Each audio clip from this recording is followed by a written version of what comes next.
this again. Welcome to the Gonzo Radio Sports Desk. I am Big Daddy Gonzo, and seated to my right over there, that is Da Mazz. You want me to get a little closer to you? You can. You can. I'm hoping you would. We smell good, so we're all right. We don't smell badly. Not yet. So welcome to episode 14. I'm starting to number them now because I'm studying. You have to be more consistent with your content, your numbering, your logging, your tags. It used to be in radio. It would be like flick the switch and go and don't say the F word. 14 is a very sentimental number for me, by the way. I didn't mention this to you, but it is. Why? Well, because that was my softball number. After my brief collegiate baseball career, very brief, I played a little softball for a lot longer, many years, and I just, for some reason, had the number 14 for the first year and then maintained that for a good 20 years of adult softball. So, did you ever play drunk? No. He's a serious softball player. No, yeah. Actually, I got paid to play for a short time. We got to travel a little bit and play some tournaments up in Orlando and other places. And stuff. Fancy pants. Yeah, not bragging, but you know. No, anyway, we got drunk after a lot. A lot, but not during. Part of the problem when you play any sports in Florida, when it's 114 degrees, you don't want to be drinking beer and out there playing softball or doing anything for that matter. So I have a story, but I don't want to disgust you, and we're trying not to make this a 3-hour podcast. Yeah, good point. But we've got a lot to unpack. It's been a pretty busy weekend for sports, even here in the depths of June, which, you know, without our beloved regular season basketball and NFL football and NCAA football and NCAA basketball, we're figuring where's all the time go? People are forced to watch the other sports. Well, yeah, you got the NHL, you got the Stanley Cup, which, by the way, the Blues are up 2-1 now, or 3-1. I think it's Game 5 tonight. I think it's 2-2. But I'm not honestly. I believe it's 3-1. Is it 3-1 then? Okay. Yeah. Okay. Yeah. Okay, so I haven't been following. So, it's 3-1. And it's a shame because hockey is another of those sports that, unfortunately, it's a niche sport. Been in many hockey games, but growing up down here in South Florida my whole life, 40 years ago.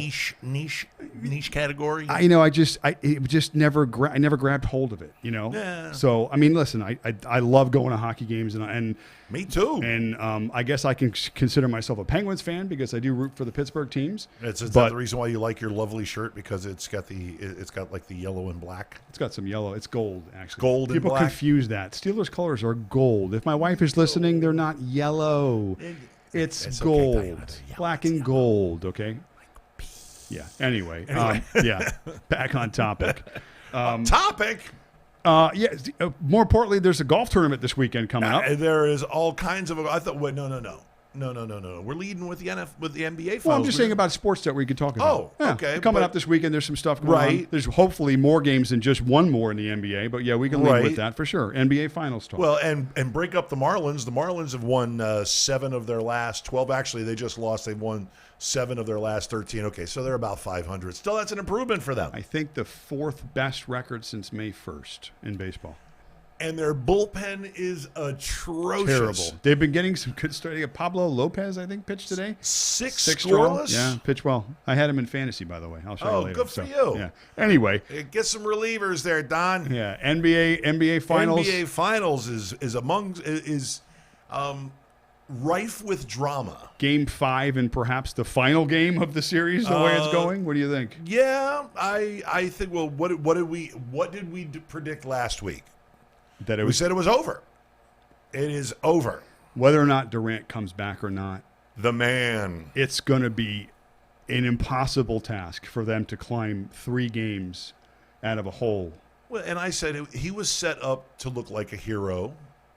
And if he does that, if he brings the Dubs back from the depths of 3-1, down 3 games to 1, if he can do that, then he will go wherever he pleases, and he will attract top dollar. I mean, he's going to attract top dollar as it is, yeah. But he'll be able to ask for something astronomical because he'll be like, Well, I don't know. How many players do you know came back from injury and brought his team back from down 3-1? He's a max guy. In the finals. I predicted he'd never play again in a uniform. He's practicing now, so they're saying he's got a shot to come back. Yeah. Like I said, honestly, even if he does come back, for them to win 3 straight games against Toronto, the way these two teams have looked, the biggest issue right now, in my opinion, has been obviously besides that, you can point to the injuries. You can say, Looney coming back in Game 4, he was a shell of himself. You saw that. He was. Thompson's injury. We talked about Durant. The biggest thing, or one of the biggest factors I see right now, has been the bench. The benches for the two teams. I mean, Golden State's bench has been outscored 3 of the 4 games so far. Huge. Serge Ibaka has made some big shots. Last game he was huge. 2 games ago he had 6 blocks off the bench. So and he's an old dude. What's his 12th year? He's been around a while. 11th year, so 12th season. He's a veteran. He's playing really, really well. Good but for him. Bench contribution's not even been close. So certainly with a 3-game lead, 3 games to 1, how is Golden State going to find scoring? Now, if Durant comes back, it gives them obviously another huge scoring option. Sure. But like we said earlier in some of the earlier shows, for them to win, one of those guys is going to have to blow up for 40 each night. Pick a guy, but one guy is going to have to go crazy. Toronto's just getting a balanced attack, and they're getting big performances too from Siakam, obviously, and Kawhi. So pace of play has been in Toronto's favor because Toronto knows the more possessions that they have, the more baskets they're going to make. And the ironic thing is that Golden State plays better without Durant. Well, here's the thing. That was a during the year statistic that they threw around. Everybody was like, oh, yeah, look at Golden State. They're going to run through. They don't need Durant. They're 24-3 without Durant or some bullshit during the regular season. Right. You know what they are in the playoffs? What? They're 1-3 without 1-3 Durant. without Durant. So, and looking to go Well, they perhaps, need all the help they can get right now. Yeah. Now, earlier, too, we discussed about how we had said there were some issues in the locker room during the season. There were the Draymond issues with Kevin Durant. Yeah. And there was issues about Steve Kerr and how much, is it his team? Is it Curry's team? And all this. The one thing you never heard Curry. This is why I'm such a Curry fan, is because through all the strife in that team and all the organization, he just held course. Constantly gave best performances. He played hurt. Curry, to me, is the backbone of that team. Well, he grew up in the league. He is. He knows. He understands it. He gets it. He's the face of Golden State. You mentioned briefly about how maybe Durant may be on his way out. We don't know what's going to happen. I think he doesn't play again in Golden State. That's my personal opinion. I think that's where he goes. Gone. New York Clippers. Who knows? Well, here's a little something crazy. He dropped a little. He dropped a little nugget on a podcast the other day on Jim Rome's podcast. Mm-hmm. That originally he was thinking about signing with Toronto because, being a kid in Washington D.C., he didn't like the Bullets, so he followed the Toronto Raptors with Vince Carter and Tracy McGrady and all those guys. He's got some sentimental value to the Raptors. That was his favorite team, so he's got some sentimental value. Now, how crazy would that be if Kawhi stays and Kevin goes and there? Durant comes? Well, here we go, Canada. I guess the East is back. No, they are the North. Yeah, well, the North and the East. They'll represent the Eastern Conference for quite a while. And you should be happy about that because that'll be the end of the Drake curse. Yeah. The curse. There'll be no curse there. Yeah. Is Drake an expert? Oh, sorry. That's later. Sorry, I didn't mean later. I didn't mean to throw a. He's been chirping about experts. He's sick to death of experts. So, but we're going to get to that in the walk-off. Yes, we are. That comes later. Game 5 tomorrow. That's dessert in Toronto. Yes. Durant plays, doesn't play. Honestly, at this point, I don't think it matters because even if he does play, I don't think he's going to be 100%. If that's the case, like I said, unless somebody goes crazy and scores 40 and Toronto shoots 35% from the field, I think it's a wrap. I think we're done with basketball after tomorrow night. It's over. Yeah, that's a hunch. Yeah, we called it last week. Yeah, we'll see. So good for Toronto if that's the case, and well deserved. Now these guys, when they're on the road, obviously they all the fans get together in that one area, and I forget the name of it. It's something park. There's a name for it where those rabid Toronto fans watch the game outdoors. Oh yeah, and they go bananas. Yeah, but I don't know the name of the park in which they all go. It's a venue, I guess, where they gather and they can watch it on the big screen. And they gather very politely. They look. They do, but they look. And like, when they leave, the place is cleaner than when they got there. That's what I was going to say the same thing. I was wondering if like they bring their own bags, like to put the garbage and stuff in. Yeah, you betcha. Oh yeah, over the board. That's how they do it. It's all about cleanliness. For sure. That was a terrible accent Horrible for me. But anyway, okay. Horrible. Yeah. So anyway, good for Toronto. Game 5, I think it's a wrap tomorrow, and then we can focus on good sports like baseball. Oh, yeah. Like you don't focus on good sports like baseball. So anyway, got some golf talk? Yeah, let's do some golf talk because we've got one of the majors coming up there. U.S. Open.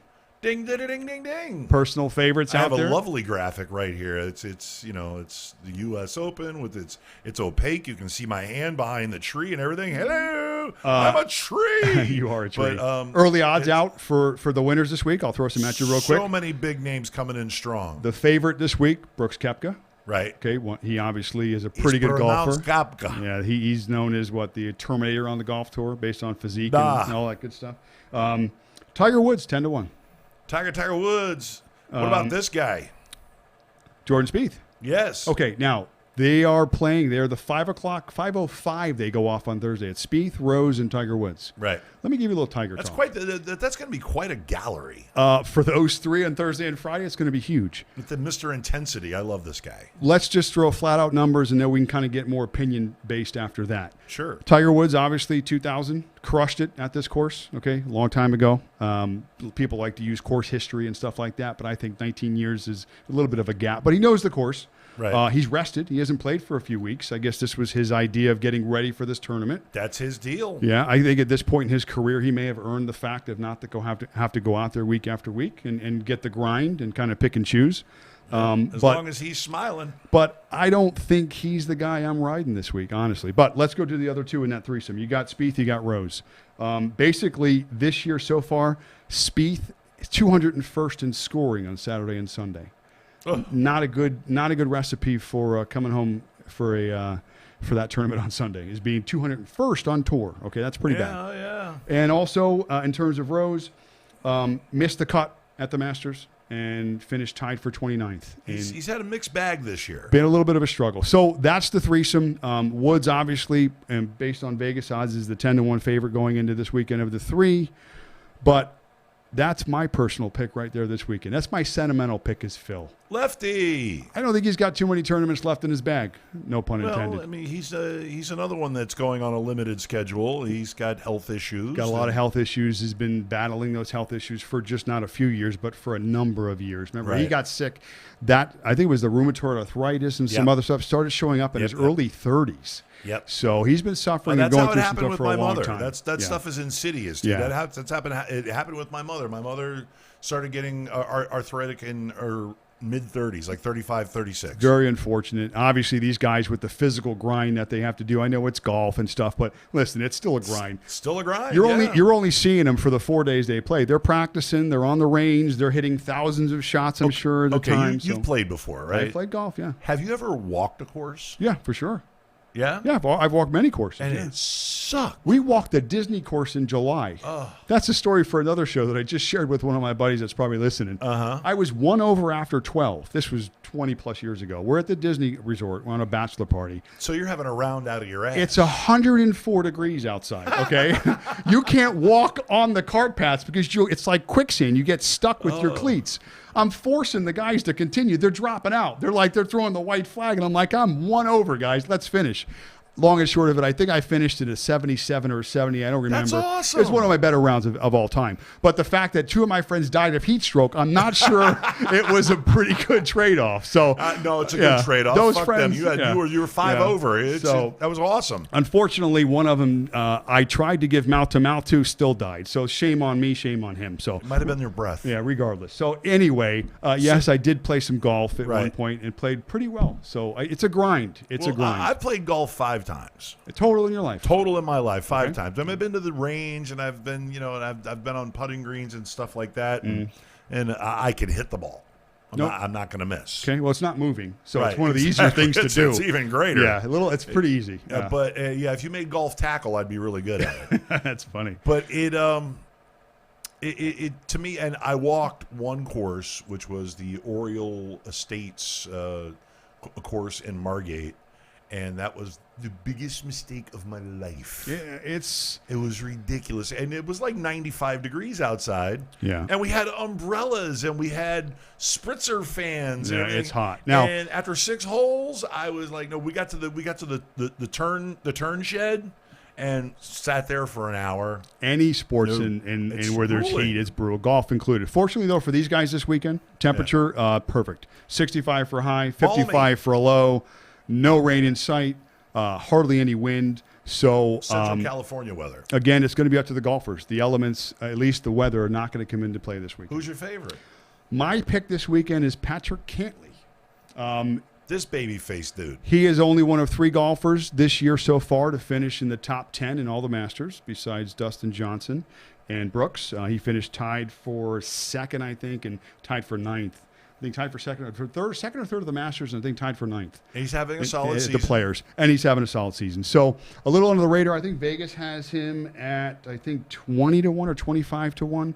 So that's a good money line. If you're betting the tournament this weekend, I would shy away from the big names outside of maybe Dustin Johnson.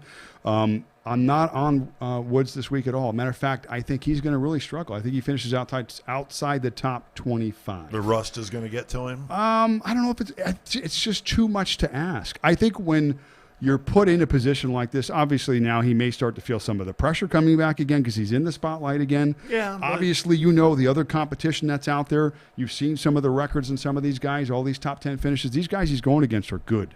So, and they're healthy and they're half his age. Well, listen, what you're seeing is a situation like before there was a senior tour, you would get these great golfers, Lee Trevino, Arnold Palmer. You look at Arnold Palmer. Arnold Palmer played on a limited schedule for 7 years before he officially announced his retirement. Right. Okay, he never played in the senior opens. He never played in the senior circuit. Yeah. Well, it wasn't as popular, too, back when he was turning 50. He was at every first of all, he's at every Masters. Mm-hmm. He was at every invitational that he qualified for. Oh, yeah. Well, he got invites, I'm sure. Invites all over the place. There's qualifying tournaments, sure. But he got a lot of invitations, and he turned down a lot of invitations. Mm-hmm. Of course, he did pro-ams because for a long time he and Bob Hope would play together. Well, he was the ambassador of golf, so obviously his face is gold wherever he went. But you still saw in the same way with Jack, and the same way with Lee Trevino, and these guys do play on, but they become a limited schedule. Yeah, and now that's what you're seeing as Lefty gets older, he's going to play, with his health problems, he'll play a limited schedule. But he's still going to play because he can play. Is there any sort of correlation between, like now in basketball, for instance, they get a lot of heat for resting players? Yeah. Baseball, it's kind of a traditional where, obviously, if you're a catcher, you're going to probably get 2 days off in the week. That's another grinding, grueling schedule. But football players, you don't get time off. In the NFL, the owners won 18 games now. They're expanding the season potentially too, that's going to be next week's show. So I got a little something to say about that. We'll get there. But what I'm saying is that why is it now okay necessarily to take time off from what it is that you do? What if you're a doctor? What if you're a teacher? What if you're a lawyer? What if you're just a janitor? You need a vacation. Vacations are fine. Day off? Yes, but you're basing your next week's performance on your inability to get through this week. Maybe that needs to be looked at. Just a concern, just a question. What about the fans' perspective? Again, we've talked about this before. Fans go to basketball games or baseball games, and they're paying money involved. They're paying money to see the stars. Yeah, and the stars decide that they're tired that day and don't feel like they can perform up to a level which is acceptable for them. I think in a way that's kind of the wrong attitude. I don't think it's up to them. Well, okay. Since we're going to get into this, you open this can of worms. All right, I'm ready. Okay, I'm ready. For the fans, I feel you should be able to. You should be the team. The team should be obligated to report at least 24 hours in advance of a game that somebody is going to be intentionally rested. That way, fans who, if they don't want to go to the game, they can make other plans. They can sell their tickets. Mm-hmm. They can find an alternative to it. But that's rather than showing up and finding out. What that does essentially is it opens your playbook to the other team. And, okay. And they're not gonna. The leagues or the teams are not gonna. They're not gonna want that. But what should happen? You got to cater to your fans. No, but what should happen? I think the injury reports should be posted, which they are on a daily basis. But there's no monitoring of those injury reports. Basketball is one of the only leagues. By gamblers. Well, true, if they can find the information. Yeah. But basketball, and I trust me because I do this on Daily Fantasy, it's one of the few sports, if any, that I've ever seen where you don't know who's going to play until the ball actually tips. Starting lineups are always projected until the clock is ticking, until the guys are on the floor. Subject to change. Now, baseball, 5 hours before, in most cases, you've got starting lineups. Right. Football, all you're doing all week is tracking injury reports for players. Oh, yeah, because you could have game time scratch. Well, because the league mandates that you have to have the reports out at a certain time. They have to be illustrated and produced and put out in a certain way. That's rules of the NFL. And you know when the Patriots put those out, like a half hour after the deadline, they literally make people call them and go, "Hey, yeah, what's wrong with this guy? Everybody's got you haven't got your report in." People have to call them. Yeah, well, but also teams they fabricate injuries and they also understate injuries. That's the games that teams are always going to play. Yeah, but with basketball in particular, and what we're alluding to is that each sport kind of runs its own and they govern their own. I just think that information should be more readily available, a little more accurate, and a little more dependable. Find the Patriots. Yeah. So, anyway, golf this week. Back to that quickly. My really sentimental quick, pick before we go to the break is Mickelson. I want to see him have a good show in this. Don't week. we all? I want to see, and this is a prediction. Not that I want to see. This is what's going to happen. I think he gets out and he's relevant into the weekend. Now, whether or not he goes and he's even in the top 10 or whatnot for the weekend, turn fine. back the clock. But I can see him on the leaderboard after Friday. I really can. That would be awesome. So I want to see that. So my pick to win, Patrick Cantlay. Okay. My top 10, little guy under the radar, didn't mention him, but he's a guy that you should watch. Molinari. Yes. And then Phil Mickelson being the sentimental pick. I think he makes a top 25 show in this weekend. So okay. Enjoy the golf. Yeehaw. Yeehaw. All right. We'll come back with the walk-off right after this break on the Gonzo Radio Sports Desk.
We're back. Welcome back to the Gonzo Radio Sports Desk.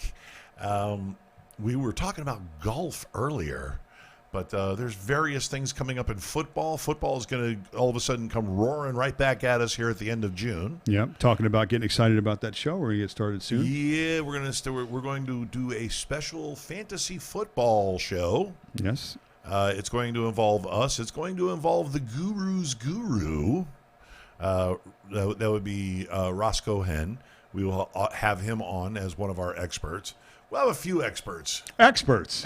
Yes. Let's more than a few experts. Well, guess what? I'm going to throw a little baseball stuff out because I got to include baseball in our show to some degree. So just to keep track of the top 3 free agents. I'm ready to pitch the walk-off. Go right ahead. I said about just keeping up Machado, Harper, Trout. Obviously, the big contracts in the offseason. Just to bring you up to date on where they were and where they are right now. And Ain't done shit. Well, to a degree. Machado hitting 242 with 10 homers. San Diego pretty much irrelevant still. I think they're 7 or 8 games back in the West. The Dodgers are not going to be caught. So $250 quadrillion for Machado. Let's hope that pays off for them. My beloved Phillies, Bryce Harper. Don't get me started. I didn't want that man in the Phillies uniform. Yeah, nice hair. My hair. He is hitting 251 currently on the season with 11 homers. Now, Phillies are in first place, but it's certainly not just Harper related. But wait. Before, as we continue, let's remember that there is a lot of emphasis on home run hitting now. Okay, there is, because everybody's striking out at a 28% clip. They don't care if you strike out. Okay, well, Harper's got 11 homers so far. So is 11 homers worth, if that's what we're basing contracts on as homers, then he hasn't lived up to his contract yet. Well, what has he got to hit, 57 home runs a year? I don't know. I would say at least 40. 40 is a good number for me. 270, 40 homers. 40 still maybe reachable. Maybe 360 on base. Sure, we'll see. So is 3 more haircuts before the series. One more guy, of course, my favorite player in baseball, who everybody should know about, who is and will always live up to any contract you give him, Michael Trout, the guy over in Anaheim, who's hitting 299. He's got 17 homers. Love that kid. In a lineup with no protection, in a ballpark that few people go to, on a team that nobody cares about, and et cetera, et cetera, et cetera. So maybe we'll get to see him play. He can drive 4 different pitches over any fence. How does baseball not schedule the Angels and the Yankees, the Angels and the Red Sox in interleague play? I haven't seen them play yet. I don't know when the last time Trout played the Yankees. League. Well, okay, I'm sorry, I don't mean interleague play. I mean out of the division play. You play the same team in your division 16 times a year. Right. Why are they not playing these guys more? Especially in prime time. That's my point. Get them on TV. Yeah, promote the stars. I totally agree with that. The experts all say it, at least, that they should promote the stars. So, well, listen. Besides the obvious major market areas of Los Angeles and Boston and New York and Philadelphia, okay, and there are many more. Houston is a major market, and what I've seen is since Houston has come back so prominently, especially ESPN and Fox Sports, they have had the big for Houston. They've really like some solid. See the veins. That's the veins. That's the veins of Fox Sports turning blue because they have this kind of a monster fisty erection for Houston Astros. They really love them some Houston Astros. Well, you know what? It makes sense to a degree because they've got such good young talent that Houston brought up through the organization. Correa, Altuve, Bregman. And if you look at these guys, George Springer, demeanor-wise, these guys aren't monsters. No. Altuve, we've seen him. What is he, 5'6", 5'7"? Bregman, 5'7", 5'8". We showed a picture last week. It looked like Judge was going to eat him. It was like David and Goliath. It was those two. But again, they look like a mascot. Regardless, they're a good young team with good ownership. And they're going in the right direction. And they're going to be around a while. That's what baseball should do. They should promote the talent that people can affiliate with and be a part of. But the beautiful part is that the city of Houston, first of all, bravo, city of Houston. You are a great sports town.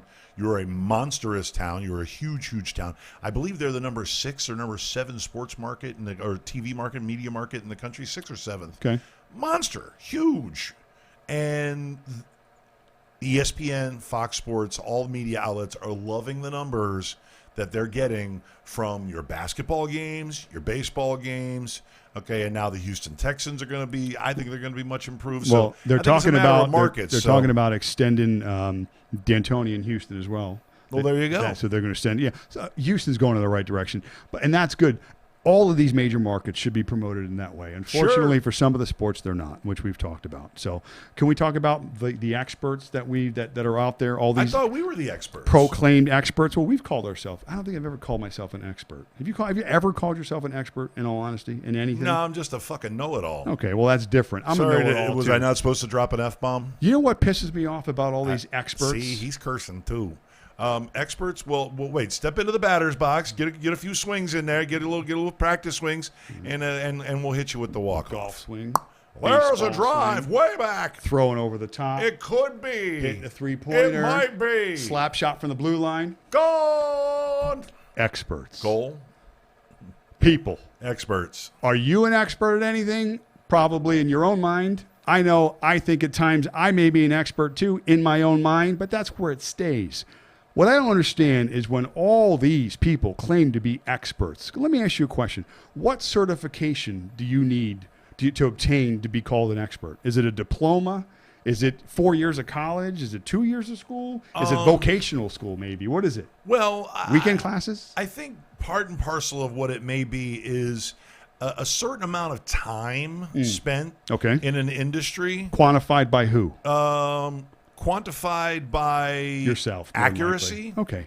I mean, listen, you've got guys that come into given fields that are experts, like Mel Kiper Jr. Okay. And guys of that like. Okay, but my issue is more with been at it for a long time. Okay, though. but my issue is more with the self-proclaimed expert than it is the person that we can all identify with. If somebody can, if more than a select few of people that are in a relative field can identify with somebody positively, then they therefore can be maybe considered an expert. Well, but I'm talking about the self-proclaimed guy that's weekend dude that thinks he knows a little bit about something. How about the guy that played 1 year of college baseball, like I alluded to earlier, or the guy that was all this and he proclaims himself to be an expert? I just think the body of work should dictate whether or not you're an expert. And certainly one should never call himself or herself an expert.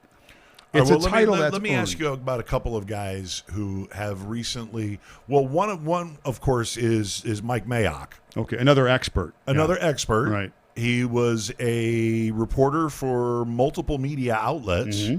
They went to him for information. Okay. Now he's held some personnel department jobs, but he's been mainly known as a media personality. He knows his shit about football players. And I'm not debating these sorts of fantasy people. Expert. But now this guy was I'm sure he interviewed amongst his peers, and they felt that he was the best candidate for that job. Right. Maybe he is an expert. But here's what I'm going to say also. What about former players like this guy? Todd McShay. Maybe he's an expert too in whatever he does. Right. But allow him to gain the accolades and successes before we call them such. Just because he's an expert at what he did, it may not correlate or translate into whatever it is that he's trying to do now. You have to succeed in whatever it is that you're doing in order to become an expert. That's all I'm saying. It's like the military. You start at the bottom. Okay? I got to bring back the ticker. That's awesome. When you progress through the military, guess what you do? You improve, you increase your rank in the military. True. Why? Because you've accrued accolades. You've done good deeds. You've performed good services. You've done your job above expectation. But who decides that you deserve any sort of promotion? Would that be your superiors? Superiors in the military, I'm sure. Those are the ones that put in for your promotions, and then they're reviewed by the superiors of them, and they go through and follow through. My point is that accolades, experts, titles, and such, that's all they are, okay? They're titles. They mean nothing. Be careful. Just what got me started was I was reading an article about an expert, and it started with... Name names. Who's the expert? I'm not going to name his name, but... expert, a guy, they said, well, leave it to the expert. This is the expert's advice on such and such. We'll call him Douchey McGee. Expert. Got to have a name. Just because Expert A? Expert A. Okay, Expert A. Now, again, I don't like to do that because I don't want to, because maybe he is an expert. Maybe I read the article wrong. But we're a sports show. We're controversial. Who is he? I'm not going to. Who is this expert? I'd have to pull the article up again. Oh. It's a golf guy. I was reading a golf article, and it's a golf guy. Expert. It's these PGA experts, and it's the same link that I go to week after week for my fantasy advice. And tracking their advice so far in the last 6 weeks on the expert PGA golf site, they haven't picked a winner yet. Okay. Now, it's difficult to pick a winner. I understand it because it is a prediction, and predictions have to be made based upon how you think things are going to happen. Sure. You don't have the advantage of hindsight, but this is what we do. These are predictions. These are experts making these predictions. Right. Okay, when will these experts actually get it right? That's kind of like the guy. That's kind of like the guy who has the Log on now, and I'll give you the top 5 picks. This week's best 5 picks for $50. Only $50. Log on right now, and I'll give you the best of 5 locks. My 5 locks for this week. Here's another reason why I'm bringing this up too. Is because soon enough, like we've talked about, sports gambling is going to be legal in Florida. Sure. Obviously, the increase in the popularity of fantasy sports, all you're going to have out there is experts giving you all kinds of information to try and help you, at least in your mind, get better at what you do. What creates an expert is just hard work and dedication and doing it yourself. Become your own expert. Don't rely on the experts. That's the easy way out. So find a path, do it yourself. Lean on people. It's certainly good to learn from the experts because there are some out there that have great advice. And that technically, if the word was deserving as such expert, they would be considered experts.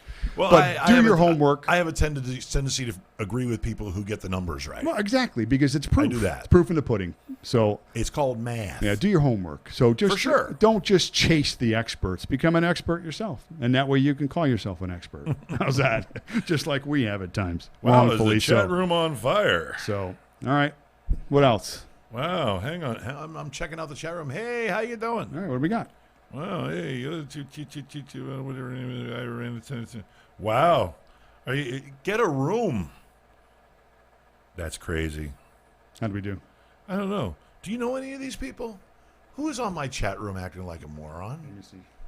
Do you know any of those people? Whatever your name, even know. Tennessee, Seattle, no. Never seen a game over. Never seen him in my life. Crazy people. Yeah, people are nuts.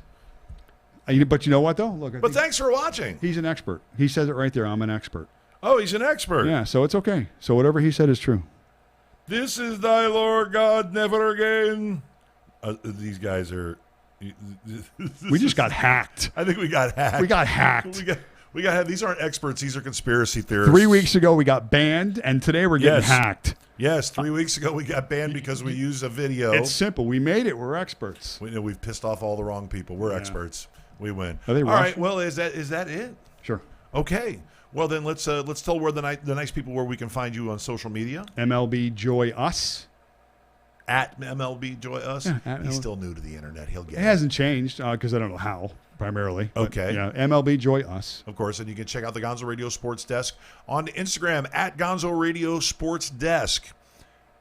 On Facebook, both the community page and a group page, Gonzo Radio Sports Desk. Chime in there. We're going to start dropping polls. We're going to design a Gonzo Radio Sports Desk t-shirt, which you're all going to love.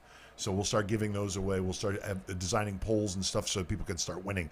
We're going to make you work for it, people. And I'm already tracking football, so get ready. Fantasy's coming, season-long leagues. We're going to have that show. We'll decide on the date during the week, and we'll actually start teasing the date next week. Okay, cool. We'll tell everybody when the date. And of course, you can check us out on the Instagrams and on Facebook, and probably catch that date right before the show goes on. So on behalf of myself and the Mazz, say goodbye to the nice people. Goodbye, nice people. We'll catch you guys next week at 6 p.m. sharp. Don't forget the Gonzo Radio Show tomorrow night, 8 p.m. sharp. My guest will be comic Kevin Javier, which is not easy to say. Does he have 2 first names? Comic Kevin Javier. I always like people with 2 first names. Yeah, it's Kevin and Javier. Yeah. All right, see you guys next week at 6. Bye. See ya.